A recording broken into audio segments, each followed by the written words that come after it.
Leila, une fillette vivant dans la rue, a bouleversé le public en apparaissant dans une célèbre émission de talent.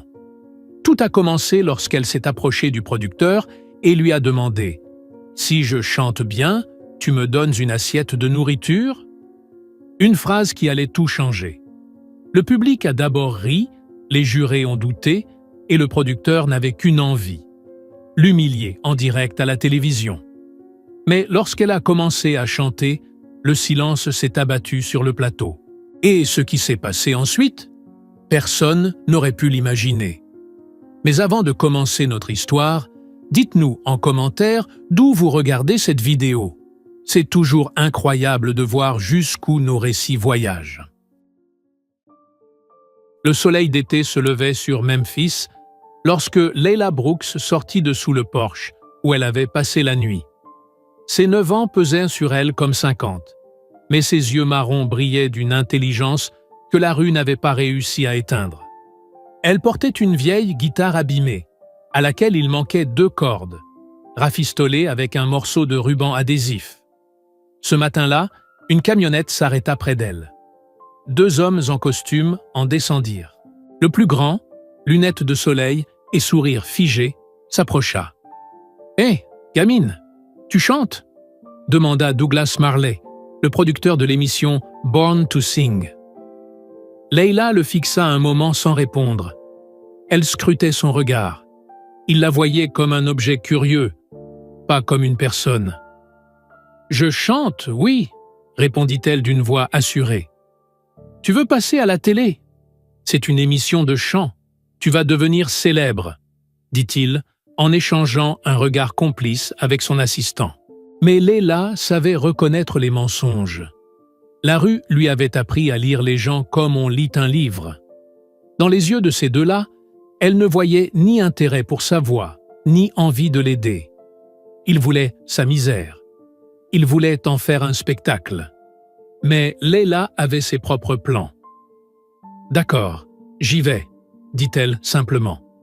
Douglas laissa échapper un petit rire, satisfait comme un homme qui vient de conclure une bonne affaire.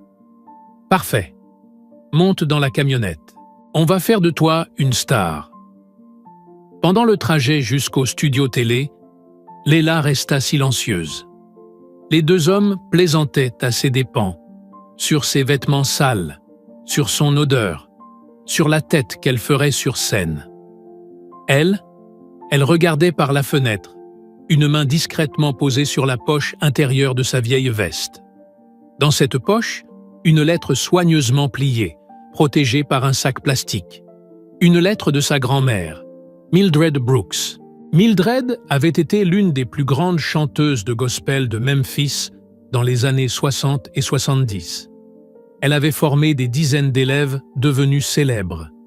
Mais lorsque la santé a décliné et que l'argent a manqué, elle et Leila ont été oubliées par le monde qui avait jadis adoré sa voix. Mildred était morte 3 mois plus tôt, laissant sa petite fille seule dans la rue. Mais aussi quelque chose de bien plus précieux que de l'argent, du savoir, de la dignité et un réseau de contacts qui la respectaient encore. Arrivée au studio, Leila fut conduite dans une salle d'attente remplie d'enfants. Tous étaient bien habillés, accompagnés de leurs parents, avec des instruments flambant neufs. Lorsqu'elle entra, les conversations cessèrent. Les regards passèrent de la curiosité au mépris en quelques secondes. « Maman, pourquoi la fille est toute sale ?» demanda un garçon blond, grand pour son âge, sans même baisser la voix. « Je ne sais pas, chérie. Ne la regarde pas », répondit sa mère en le détournant. Une assistante de production, cheveux tirés en arrière et regard dur, s'approcha de Leila. « Tu es la dernière participante ?» demanda-t-elle avec mépris. « Je suis Leila Brooks. »« Très bien, tu attends ici. Ne touche à rien et ne parle à personne. Compris ?» Leila hocha simplement la tête. Elle s'assit dans un coin, enlaça sa guitare et observa. Elle voyait les producteurs rire d'elle derrière son dos. Certains prenaient des photos discrètement avec leur téléphone. Elle entendait les remarques cruelles, mais ne disait rien. Elle calculait. Elle attendait son moment. La loge sentait le parfum de luxe et la laque pour cheveux. Leila était assise sur un tabouret en plastique, dans un coin, tandis que d'autres enfants se faisaient maquiller et coiffer par des professionnels pressés. Personne ne s'approchait d'elle. Une maquilleuse passa près d'elle, vit son visage sale et s'éloigna aussitôt, murmurant qu'elle n'avait pas assez de produits. « Hé, toi là !» lança une fille en robe rose brillante, avec d'énormes rubans dans les cheveux. « Tu l'as trouvée où, ta guitare? Dans une benne à ordures ?» Les autres enfants éclatèrent de rire. Leila ne répondit pas. Elle ouvrit simplement l'étui de sa guitare et commença à accorder les cordes restantes avec une justesse qui aurait étonné n'importe quel musicien professionnel. « Elle sait même pas jouer, c'est sûr », ricana un garçon joufflu en nœud papillon. « Je parie qu'elle sait même pas lire une partition. » Leila esquissa un léger sourire, mais ne dit rien. En réalité, elle lisait des partitions depuis l'âge de 4 ans.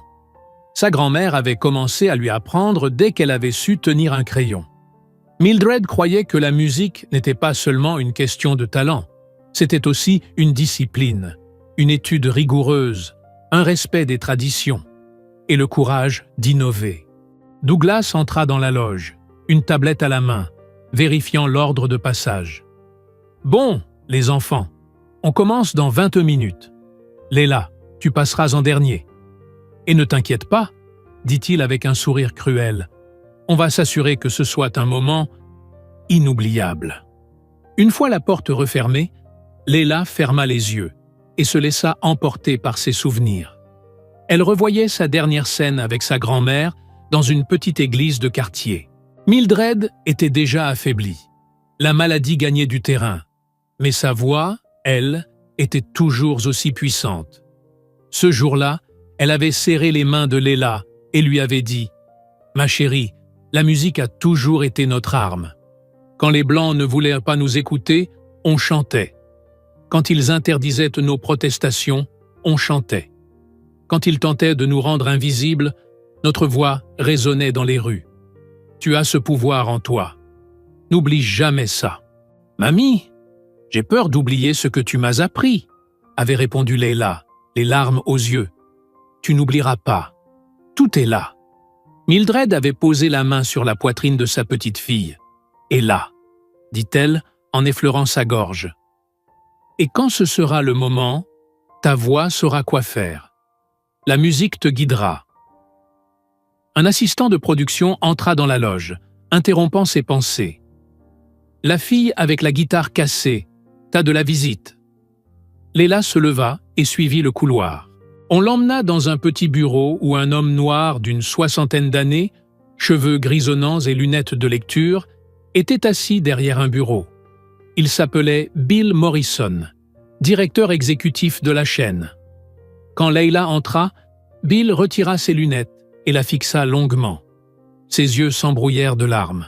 « Mon Dieu !» murmura-t-il. « Tu es son portrait craché. On dirait Mildred, jeune. »« Vous connaissiez ma grand-mère » demanda Leila. « La connaître ?» Bill sourit avec mélancolie. « Ta grand-mère m'a appris à aimer la musique. J'étais un gamin pauvre du Mississippi quand je suis arrivé à Memphis. Je n'avais rien. Je ne connaissais personne. Mildred m'a donné des cours gratuits pendant 3 ans. Grâce à elle, j'ai décroché une bourse, fait des études et bâti une carrière. Je lui dois tout. » Leila sortit une lettre de sa poche et la tendit à Bill. Il l'ouvrit avec des mains tremblantes et se mit à lire. C'était une lettre que Mildred avait écrite quelques mois avant sa mort. Elle y expliquait sa situation, demandait à Bill de veiller sur Leila après sa disparition. Mais la lettre n'avait jamais été postée. Mildred était morte avant d'avoir trouvé un timbre. « Pourquoi tu ne m'as pas contacté plus tôt ?» demanda Bill, la voix serrée. « Parce que je devais d'abord le faire seul. Je veux que tout le monde voie ce qu'on fait aux gens comme moi. Ce qu'on a fait à ma grand-mère. Je veux que ce soit filmé, que ce soit conservé, que personne ne puisse dire qu'il ne savait pas. » Bill comprit tout de suite. Il savait ce que Douglas avait en tête. « Leila, je peux stopper tout ça. Te sortir d'ici. » licencier Douglas. Annuler ce cirque. Non, dit Leila, avec calme mais détermination. Je veux monter sur cette scène. Je veux qu'ils fassent exactement ce qu'ils avaient prévu. Je te demande juste une chose. N'interviens pas avant la fin de ma chanson. Laisse les caméras tourner. Laisse le pays voir la vérité. Bill regarda cette fillette de 9 ans avec une admiration sincère. Il retrouvait en elle la même force farouche qu'il avait connue chez Mildred. « Tu es vraiment sa digne héritière. Très bien. On fera comme tu veux. Mais je serai là, en coulisses. Et dès que tu auras fini, je monterai sur scène. » Leila sourit pour la première fois depuis des mois. Elle serra la main de Bill et retourna à la loge. Le moment approchait. Elle s'assit de nouveau sur le tabouret, ferma les yeux et entama doucement les exercices vocaux que Mildred lui avait appris. Les autres enfants la regardaient avec moquerie, imitant ses sons. Mais Leila n'y prêtait aucune attention. Elle entrait dans sa zone, cet espace mental où seule la musique existait. Enfin, l'assistant l'appela. « Leila Brooks, c'est à toi dans 3 minutes. » Elle se leva, attrapa sa guitare abîmée et marcha jusqu'au bord de la scène. Elle entendait Douglas plaisanter avec le public, préparer le terrain pour l'humilier. Elle entendait les rires, les commentaires cruels. Mais au lieu d'avoir peur, elle se sentait calme. Elle savait exactement ce qu'elle devait faire. Le rideau s'ouvrit. Les projecteurs l'éblouirent un instant. Puis, Leila Brooks entra en scène, sa guitare cassée à la main, et la dignité intacte de celle qui connaît sa propre valeur. Les lumières de la scène étaient bien plus éblouissantes que Leila ne l'avait imaginé. Le public formait une mer de visages indistincts, certains curieux, beaucoup déjà en train de rire, avant même qu'elle ait ouvert la bouche. Douglas se tenait au centre de la scène, arborant un large sourire aussi faux que son ton. « Et maintenant, mesdames et messieurs, nous avons une candidate très spéciale, » annonça-t-il d'une voix exagérément théâtrale. « Une jeune fille venue des rues de Memphis pour nous montrer son talent. Leila Brooks. » Les applaudissements furent timides, étouffés par des murmures. Leila marcha lentement jusqu'au centre de la scène, son vieux violon en main. Les caméras zoomèrent sur elle, captant chaque détail de ses vêtements usés, de son visage sale, de son regard déterminé. Douglas approcha le micro de sa bouche, tout en se penchant vers elle avec un sourire condescendant. « Alors Leila, dis-moi, qu'est-ce qui t'amène ici aujourd'hui ?» Leila fixa d'abord la caméra principale, puis tourna la tête vers Douglas. Sa voix s'éleva, claire, posée, sans peur. « Si je chante bien, tu me donnes une assiette de nourriture ?» Un silence glacial s'abattit sur le plateau.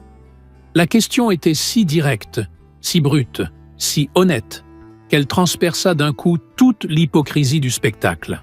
Le sourire de Douglas vacilla une fraction de seconde, mais il tenta aussitôt de détourner la gêne en plaisanterie.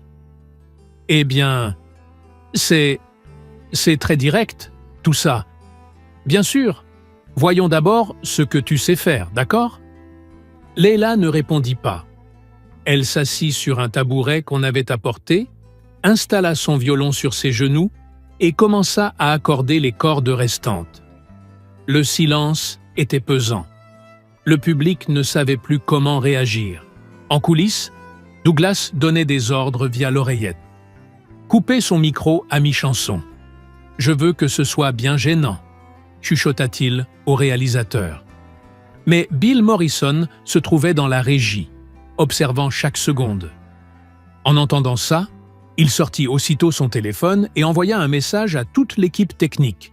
« Ne touchez à rien, laissez-la chanter, ordre direct de ma part. » Leila ferma les yeux, inspira profondément et commença à jouer. Même avec seulement 4 cordes, le violon sonnait étonnamment juste.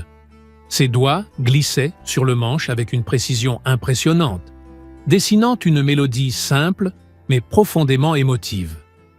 Et puis, elle se mit à chanter « Amazing Grace ». Dès la première note, Un frisson parcourut la salle. Ce n'était pas la voix d'une enfant de 9 ans. C'était une voix façonnée par la douleur, affinée par les épreuves, mais encore pure, cristalline. Chaque mot portait le poids de l'histoire, de la lutte, de la résilience. Amazing grace, how sweet the sound that saved a wretch like me. Les conversations cessèrent net. Les téléphones furent rangés. Ceux qui riaient auparavant avaient désormais les larmes aux yeux. La voix de Leila emplissait le studio comme une vague d'émotions brutes, touchant chaque âme présente. Douglas fit de nouveaux signes pour couper le son. Rien ne se produisit. Leila chantait toujours, sa voix gagnant en puissance, en liberté, en intensité. I once was lost, but now am found, was blind, but now I see. Un technicien tenta de saboter le micro manuellement, mais Bill avait déjà sécurisé les commandes. Leila poursuivit, désormais sans amplification. Mais sa voix nue, naturelle, était si puissante qu'elle atteignait chaque recoin du plateau. À la dernière strophe, Leila ouvrit les yeux et fixa Douglas. Sa voix monta d'une octave, portant une note longue, presque irréelle, qui fit se lever les jurés. Le public éclata en applaudissements avant même la fin de la chanson. Elle joua la dernière note, puis se tut. Les applaudissements furent assourdissants. Des gens pleuraient ouvertement. Même les autres participants, qui s'étaient moqués d'elle, étaient debout en train d'applaudir. C'est alors que Bill Morrison monta sur scène. Douglas tenta de l'arrêter. En vain. « Mesdames et messieurs, » dit Bill en saisissant le micro principal, « vous venez d'assister à quelque chose d'extraordinaire. Mais il y a une chose que vous devez savoir à propos de cette jeune fille. » Il posa une main sur l'épaule de Leila. « Voici Leila Brooks, petite fille de Mildred Brooks, l'une des plus grandes voix du gospel qu'ait connue Memphis. Mildred a formé des dizaines d'artistes que vous admirez aujourd'hui. Et cet enfant, que mon producteur Douglas Marley a amené ici pour l'humilier, pour en faire un objet de moquerie, possède le même talent, la même dignité. » Le public resta bouche bée. Les caméras se braquèrent sur Douglas, livide. « Douglas Marley est officiellement renvoyé à partir de maintenant, » déclara Bill. « Et cette émission va changer. Fini l'exploitation de la misère humaine pour divertir. À partir d'aujourd'hui, nous célébrerons le vrai talent, peu importe d'où il vient. » Nouveau tonnerre d'applaudissements. Douglas tenta de quitter la scène discrètement, mais des agents de sécurité l'en empêchèrent. Le public le huait, lui lançait des objets, criait des insultes. Leila, elle, restait immobile au centre de la scène, son violon entre les mains. Bill s'agenouilla à ses côtés. « Ta grand-mère serait fière de toi aujourd'hui, » dit-il, les larmes aux yeux. « Je le sais, » répondit Leila simplement. « Je l'ai senti près de moi. » Ce soir-là, la vidéo de Leila chantant Amazing Grace fit le tour du monde. Des millions de vues, de commentaires bouleversés, de partages. Sa question initiale. « Si je chante bien, tu me donnes une assiette de nourriture ?» devint un symbole de l'injustice sociale. Et sa voix, cette voix impossible, toucha des millions de cœurs à travers le monde. 3 semaines après la diffusion de l'émission, la vie de Leila Brooks avait changé du tout au tout. Bill Morrison entama les démarches légales pour l'adopter, et elle s'installa dans sa grande maison en banlieue de Memphis. Elle avait désormais sa propre chambre, avec un vrai lit, une armoire remplie de vêtements propres et une étagère couverte de livres de musique. Mais le changement le plus important se produisait à une toute autre échelle. La chaîne annula complètement l'ancien format de Born to Sing et lança une nouvelle émission, le programme Mildred Brooks, un concours d'un genre différent, dédié à la découverte de vrais talents issus de communautés précaires. Il ne s'agissait plus seulement de donner de la visibilité, mais d'offrir des bourses d'études, des instruments, des cours avec des professeurs réputés et un accompagnement sur le long terme. Leila ne participa pas à cette nouvelle émission. Elle n'en avait pas besoin. Sa vidéo avait ouvert des portes qu'elle ne soupçonnait même pas. Producteurs, agents artistiques, directeurs d'académies de musique, tous voulaient travailler avec elle. Bill veilla à ce qu'elle reçoive la meilleure formation musicale possible. Layla obtint une bourse complète à l'Académie des arts de la scène de Memphis, où elle étudiait la théorie musicale, le piano, la guitare, la composition et le chant lyrique. Elle se levait tous les matins à 6 heures pour s'exercer, étudiait l'histoire de la musique, apprenait les grands noms du gospel, du jazz, du blues. Mais jamais elle n'oublia d'où elle venait. Chaque samedi, elle retournait dans les rues de Memphis avec Bill et une équipe de bénévoles. Ils apportaient de la nourriture, des vêtements, mais surtout, ils parlaient avec les enfants vivant dans les mêmes conditions qu'elle avait connues.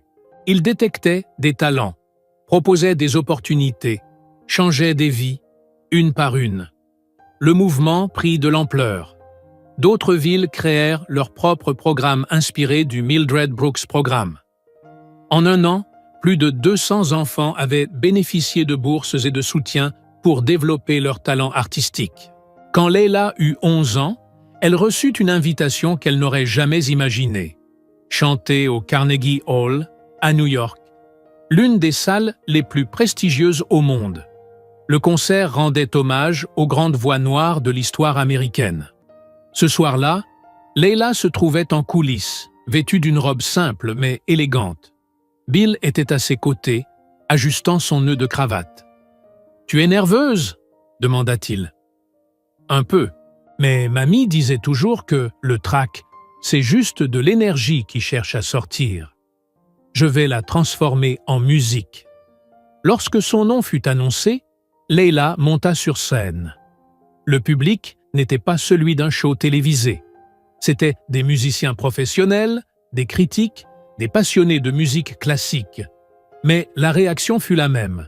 Dès qu'elle commença à chanter, le silence fut total, suspendu à sa voix. Elle interpréta 3 morceaux ce soir-là. Amazing Grace, une composition gospel inédite de sa grand-mère, et une chanson originale qu'elle avait écrite elle-même, intitulée Invisible, inspirée de son vécu dans la rue. À la fin, elle reçut une standing ovation de près de 10 minutes. Les critiques écrivirent qu'on n'avait pas entendu une voix pareille depuis des décennies. On la compara à Mahalia Jackson, Aretha Franklin, Whitney Houston. À 13 ans, Layla sortit son premier album, un mélange de gospel traditionnel, de compositions originales et de réinterprétations modernes de classiques. L'album se vendit à des millions d'exemplaires et fut nommé aux Grammy Awards dans 3 catégories. Meilleur album gospel, révélation de l'année et meilleure performance vocale féminine. Le soir de la cérémonie, quand son nom fut annoncé comme révélation de l'année, elle monta sur scène sous une salve d'applaudissements. Tenant la célèbre statuette dorée, elle s'approcha du micro. Sa voix était stable, mais chargée d'émotion. « Je voudrais dédier ce prix à ma grand-mère, Mildred Brooks, qui m'a appris que la musique, ce n'est pas une affaire de célébrité ou d'argent. C'est une affaire de vérité, de résistance, de donner une voix à celles et ceux que personne n'écoute. Je le dédie aussi à tous les enfants encore dans la rue, encore invisibles, à ceux qui n'ont pas encore eu la chance que j'ai eue. Cette statuette est pour vous. » La salle explosa en applaudissements. Mais pour Layla, ce n'était que le début. Aujourd'hui, à 17 ans, Layla Brooks dirige la fondation Mildred Brooks, qui a déjà aidé plus de 1000 enfants à développer leurs talents musicaux. Ils ont construit des centres d'art dans 15 villes, offert plus de 5000 bourses d'études, et transformé la manière dont l'industrie du divertissement traite les jeunes talents issus de milieux défavorisés. Douglas Marley, le producteur qui avait voulu l'humilier, ne travailla plus jamais pour la télévision. Aujourd'hui, il est bénévole dans l'un des centres de la Fondation, où il enseigne la production audiovisuelle à des jeunes, tout en s'excusant publiquement pour ses erreurs passées. Layla continue de se rendre dans les rues de Memphis tous les samedis. Elle parle encore avec les enfants vivant ce qu'elle a vécu, et elle répète toujours les mots de sa grand-mère. Le talent ne choisit ni son berceau, ni la couleur de peau, ni le compte bancaire. Le talent est partout, il attend juste qu'on lui donne une chance. Et quand cette chance arrive, rien au monde ne peut empêcher la vraie musique de se faire entendre. Sa voix résonne encore dans les rues de Memphis. Mais aujourd'hui, elle est accompagnée de centaines d'autres voix, toutes unies pour chanter le même message: dignité, justice et la certitude que chaque vie a une valeur infinie. Si cette histoire vous a touché, cliquez sur « J'aime ». Partagez-la avec quelqu'un qui a besoin de l'entendre. Et dites-nous en commentaire, que feriez-vous si vous aviez le pouvoir de changer la vie de quelqu'un simplement par un geste ?